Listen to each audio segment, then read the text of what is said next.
Bonjour les amis, comment allez-vous? J'espère que vous allez bien et que vous avez la forme.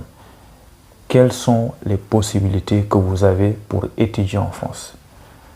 Donc aujourd'hui, on est là pour parler des formations à distance. Donc la vidéo va être divisée en 3 parties. D'abord, je vais vous parler des formations à distance. On verra quand même qu'il y a des avantages. Et ensuite, dans une deuxième partie, on va parler de visa. Est-ce que c'est possible de déposer un visa avec une formation à distance? Est-ce que c'est possible d'avoir le visa ou pas? Et pour finir, vous me connaissez, je vais aller sur mon PC. On va regarder tout ce que je dis dans la vidéo là. Je vais vous le montrer dans mon PC. Donc franchement, c'est très important de cliquer sur le bouton like parce que tu me connais, ton youtubeur préféré. J'adore les likes. Voilà, donc n'oublie pas d'aimer. Et surtout, si tu as des choses, si tu connais des choses ou bien si tu as vécu une expérience avec les formations à distance en France, tu peux laisser un commentaire pour nous expliquer comment fonctionne tout ça. Voilà. Avant de rentrer dans la première partie de la vidéo, il y a une chose que je voulais préciser aujourd'hui. Voilà, donc ici, je pense qu'il y a beaucoup d'étudiants étrangers qui sont abonnés ou bien que des étudiants étrangers. Mais je tiens à préciser que ici, les vidéos, le but, c'est pas de vous influencer à faire quelque chose. Vous avez remarqué que sur la chaîne YouTube, je parle beaucoup d'entretien, je parle beaucoup de l'aide de motivation, je parle beaucoup de BTS, je parle beaucoup de classe prépa et je parle beaucoup de licence. Mais tout ça, ce n'est pas pour vous dire il faut postuler en BTS ou bien il faut postuler en licence ou bien il faut aller dire ça à l'entretien ou bien c'est ça qu'il faut mettre dans votre lettre de motivation. Le but, c'est de vous donner le maximum d'informations. Maintenant, c'est à vous de faire le tri parce que je vous fais confiance. Vous avez plus de 18 ans, voilà. Parce que je regarde les statistiques de ma chaîne YouTube. Je sais que les personnes qui sont abonnées ici, c'est des personnes qui sont aussi intelligentes que moi, qui sont capables, voilà, de prendre les bonnes choses et tout ce qui ne les arrange pas, mettez-le à la poubelle, voilà. Donc, pour commencer la vidéo, les gars, Parcoursup va bientôt commencer ou bien a déjà commencé. Je ne sais pas quand est-ce que tu regardes la vidéo. Mais ce n'est pas la première fois que je parle des formations à distance. Je l'ai fait, ça c'est la 3e fois et je pense que ça va être la dernière fois. Parce que pour les personnes qui me suivent depuis très longtemps, ça devient chiant pour eux de regarder mes vidéos répétitives tout le temps. Voilà. Donc malheureusement, il y a tout le temps des gens qui m'envoient des messages sur ça ou bien des nouveaux qui arrivent sur la chaîne YouTube. Donc je suis obligé de me répéter en fait. Mais ça sera la dernière vidéo sur les formations à distance. Les gars, formation à distance, CNED. Ici en France, c'est eux qui s'occupent de tout ce qui est formation à distance qui sont disponibles sur Parcoursup. Qu'est-ce qui se passe dans le contexte? Depuis 2 ans, je fais des vidéos sur Parcoursup. Tout le temps, les personnes font Parcoursup et ils postulent dans ces formations à distance-là. Et ils sont acceptés facilement. Et qu'est-ce qui se passe après? Ils me demandent, Libra, est-ce que je peux déposer un visa avec ça? Moi, je ne sais pas. I don't know. I don't understand. Voilà. Donc déjà, les gars, comme je vous l'ai dit, la première chose à savoir, c'est qu'ici en France, il y a des formations à distance. Et la deuxième chose à savoir, c'est que ces formations à distance-là sont accessibles pour vous, étudiants étrangers, et pour les étudiants français. Voilà. Et c'est des formations où il y a beaucoup de places. Évidemment, qui dit formation à distance dit beaucoup de places. Donc, on va remarquer ça sur mon PC après, que tu vas remarquer une chose très importante. C'est que si toi, tout ce qui compte pour toi, c'est d'avoir une acceptation, c'est très simple. Il suffit de postuler dans une formation à distance. Tu verras sur Parcoursup que le taux d'accès, c'est 100%. Ça veut dire quoi tout ça? Ça veut dire que tu postules, on t'accepte. Les formations à distance, tu choisis aujourd'hui un BTS à distance, tu auras une admission garantie. Ça, c'est moi qui te le dis. Donc, évidemment, je pense qu'on se connaît. Toute formation simple d'accès, tout le monde qui postule est accepté. En tout cas, moi, je ne vais pas me diriger vers ces formations-là parce que moi, tout ce que je cherche, c'est des formations qui sont sélectives. Voilà. Sinon, tout le monde va aller là-bas. Donc, retiens que tu sois bac L ou bac S, tu peux postuler dans une formation à distance. Et c'est souvent en BTS. Maintenant, est-ce que c'est un diplôme reconnu ou pas? Oui, les CNED, c'est des formations qui sont gérées par l'État en fait. Ici en France, c'est des formations qui sont reconnues. La seule différence, c'est que les autres là, c'est en présentiel et ça, c'est à distance. Donc, c'est une bonne formation. Là, vous aurez accès à une plateforme où il y aura tous les cours, que ce soit sous forme de vidéo ou de PDF, je ne sais pas. C'est des formations qui sont très bien faites. C'est comme en période Covid, quand les écoles étaient fermées, beaucoup d'établissements faisaient des formations à distance. Je pense que vous l'avez remarqué. C'est compliqué, mais c'est possible. Voilà. Donc, attention, c'est des formations qui sont reconnues. C'est bien possible de faire une formation à distance, être diplômé et aussi travailler. C'est possible. Mais nous, on est étudiants étrangers. Il faut qu'on parle de la chose la plus importante. Parce que moi, je connais. Je sais que vous, tout ce que vous voulez, ce n'est pas seulement d'avoir une acceptation, mais aussi il y a quelque chose derrière que vous voulez. C'est de poser vos pieds ici, c'est-à-dire avoir le visa. Mais les gars, là aussi, je pense que vous me connaissez. Moi, je ne suis pas le genre de personne qui vous dit « Oui, ça c'est possible. Non, ça ce n'est pas possible. » Moi, je ne dis pas des choses comme ça parce que je ne connais pas tout déjà.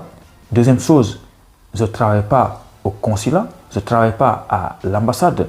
Je ne peux pas m'asseoir sur une chaise comme ça, posée à Orléans et dire « Oui, toi tu auras le visa. Non, Moussa, il n'aura pas le visa. » Non, moi, je ne suis pas capable de faire ça.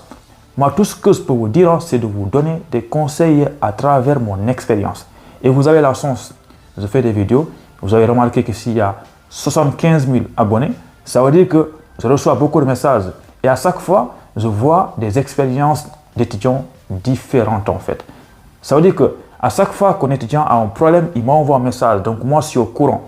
Et je sais de quoi je vous parle. Parce que souvent, je vois beaucoup d'étudiants qui postulent dans des formations à distance ou bien des étudiants qui ont postulé dans des formations en alternance alors qu'ils sont en Afrique et ils ont eu des difficultés pour avoir le visa. Donc, je sais de quoi je vous parle. Donc, première chose, est-ce que c'est possible d'avoir le visa avec une formation à distance? Ou bien même, on se pose la question, est-ce que c'est possible de déposer d'abord le visa avec une formation à distance? Alors déjà, c'est important de rappeler les critères les critères d'éligibilité, je ne sais pas comment on prononce ça, pour déposer un visa. Je pense que vous le savez. Pour déposer un visa, il y a des choses qui sont demandées, notamment les documents. Montrer que vous avez un garant, montrer que vous avez un logement, voilà. Montrer surtout que vous avez une admission. Ça veut dire quoi tout ça? Ça veut dire que si tu es accepté dans une formation à distance, c'est pas le coup, c'est bien une admission. Donc, évidemment, tu pourras peut-être aller déposer un visa. Mais, est-ce que le visa, tu l'auras? Comme je vous l'ai dit, avec une formation à distance, tu as un bon garant, tu as un logement, tu peux te permettre d'amener ton admission à distance au consulat ou bien dans une formation, je ne sais pas moi, tu essaies de déposer ton visa. Mais est-ce que ce visa-là, tu l'auras? Moi, c'est ça ma question. Et là, je ne dirais pas que tu l'auras ou tu ne l'auras pas parce que ce n'est pas moi qui donne les visas. Mais moi, je vais vous dire qu'est-ce que j'en pense. Moi, je pense que tu peux l'avoir, mais tes chances sont de peut-être entre 1 et 5%. Mais les gars, qu'on se dise la vérité, c'est quoi l'avantage d'une formation à distance? Une formation à distance, les bienfaits, c'est que tu peux rester chez toi, sur ton lit, je ne sais pas moi, au Burundi ou bien au Cap-Vert, Madagascar ou bien en Côte d'Ivoire, et tu suis la formation. C'est ça l'avantage. Tu n'as pas besoin de bouger, aller en présentiel, aller à l'école tout le temps. Tu restes à la maison, tu fais ta formation à distance. Donc ça, c'est le point fort premier des formations à distance. Maintenant, toi, étudiant étranger, c'est avec ça que tu veux venir en France. Déjà, la première chose qui va se passer, c'est que tu vas arriver au consulat pour déposer ton visa ou bien à l'ambassade, je ne sais pas. La première chose qu'ils vont penser, c'est que lui, il a une admission à distance. Peut-être que le gars a tellement galéré, il s'est dit, pourquoi pas postuler dans une formation à distance, au moins l'acceptation est garantie, comme ça, je vais déposer mon visa. C'est ça qu'ils vont penser au début. Ils vont dire que le gars là, voilà, il s'en fout de tous ces objectifs-là, tout ce qu'il veut, c'est d'aller en France. Là, déjà, tes sens baissent comme ça, ils baissent les sens, tu vois, décroissants en fait. Donc là, tu es en train de perdre des points. Tu vois? Donc franchement, la deuxième chose qui fait que je pense que tu n'auras pas beaucoup de chance d'avoir le visa, c'est que pendant que toi, tu postules dans une formation à distance, tu amènes ton acceptation là-bas, il y a des étudiants qui sont là, qui sont acceptés en licence 3, ou bien qui ont déjà une licence, qui vont aller suivre un master en France, ou bien des jeunes étudiants qui viennent d'avoir le baccalauréat avec mention, ou bien avec une moyenne de 11, qui vont aussi déposer le visa. Et tu penses qu'ils vont refuser le visa à ces gens-là. Toi, avec une formation à distance, ils vont t'accepter? Évidemment que non, tu vois. Donc, pour résumer ce point-là, je ne dis pas que tu n'auras pas le visa avec ça, mais tout ce que je te conseille, c'est de ne pas essayer de postuler à distance et Parcoursup. Tu peux le faire, c'est toi qui décides, mais moi, c'est mon conseil. Je te dis une chose, tu postules, tu es accepté. Pour le visa, tu as intérêt de faire une prière. Si tu es musulman, va tout le temps à la mosquée. Si tu es chrétien, fais tout ce que tu veux, prie, voilà. Mais le visa, ça va être compliqué. Une formation à distance, tu es censé rester dans ton quartier là-bas à Kermassar, je ne sais pas, ou bien à Guédiawaye. Tu fais ta formation là-bas. Tu n'as pas besoin de déposer un visa pour venir ici. Voilà. Donc ça, c'est mon avis. Maintenant, je pense qu'on va aller sur mon PC. Je vais vous montrer tout ça. Allez. Du coup, les gars, pour vous montrer de quoi je parle, rendez-vous sur Parcoursup. Évidemment, vous n'avez pas forcément besoin de s'inscrire pour faire ça. Voilà. Tapez parcoursup.fr, hein. Vous allez arriver sur cette page-là. Et là, je rappelle que les inscriptions commencent le 18 janvier, voilà, jusqu'au 9 mars inclus. Donc là, ici, même si tu n'as pas de compte, tu cliques ici, chercher une formation. Et là, on va patienter un peu pour voir qu'est-ce que ça va donner. Et là, on arrive ici, où il y aura toutes les formations sur Parcoursup, que ce soit les BTS, les classes prépa, les licences pro, tout ce que tu veux, excuse-moi, pas forcément licence pro. Voilà. Donc là, qu'est-ce qui va se passer après? Là, nous, on est là pour faire les formations à distance. Donc maintenant, ce qu'on va faire, vu qu'on est étudiant étranger, on va cocher sur BTS. Et quand tu coches sur BTS, ici, il y aura que des formations en BTS. Donc, je vais cliquer ici, trier par taux d'accès. Voilà. Donc, taux d'accès du plus grand au plus petit. Donc là, regarde bien. Donc là, tu vois que c'est un BTS, mais ce n'est pas une formation à distance. C'est marqué taux d'accès 100%. Attention, quand c'est un BTS qui n'est pas à distance, c'est bien possible qu'on marque 100% et quand même, tu as un refus. C'est possible. Mais regardons en bas. Descendre. Donc, tu vois là, il y a une formation, il commence par CNED. Remarque bien que ici, ça commence par lycée. Donc là, à aucun moment, ils te disent que c'est une formation à distance. Mais là, ils te précisent que c'est un BTS, mais à distance, CNED. Donc, quand tu vas postuler, tu feras attention à ça. Donc, regarde bien ici, taux d'accès 100%. Donc, ces formations-là, en fait, c'est des formations où il y a beaucoup de places. Parfois, plus de 2000 places. C'est-à-dire qu'eux, ils sont prêts à accepter plus de 1000 étudiants parfois, ou bien 500 étudiants, tu vois, parce que c'est à distance. Tout ce que tu auras accès, c'est une plateforme où il y aura tous les cours. Maintenant, c'est à toi de t'organiser en fonction de tes horaires et tu fais le travail. Par contre, s'il y a un devoir à rendre ou bien un examen, là, il faut respecter les consignes.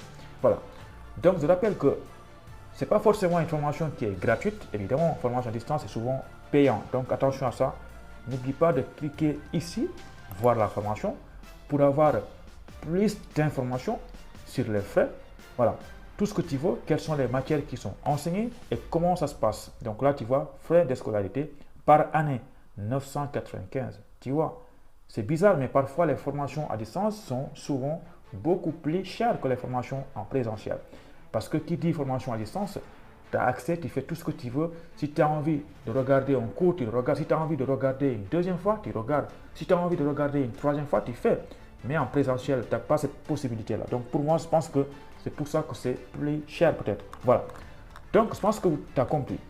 Tout ce que je veux que tu retiens ici en tant qu'étudiant étranger, c'est que quand tu vas postuler en BTS, tu feras attention aux formations à distance. Donc la dernière chose que je vais dire ici, c'est que tu es libre de faire tout ce que tu veux.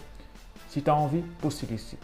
Mais si tu es accepté, après ne viens pas me dire, Elibra, pourquoi ils m'ont refusé le visa? Parce que j'ai fait ça, nanana. Moi je ne sais pas. Voilà, fais tout ce que tu veux. Moi, mon conseil, c'est de postuler dans des formations qui ne sont pas à distance. Parce que toi, ton objectif, c'est de venir en France et d'avoir ton visa sans problème. Voilà. Merci beaucoup. N'oublie pas de t'abonner et de liker la vidéo. Allez, ciao.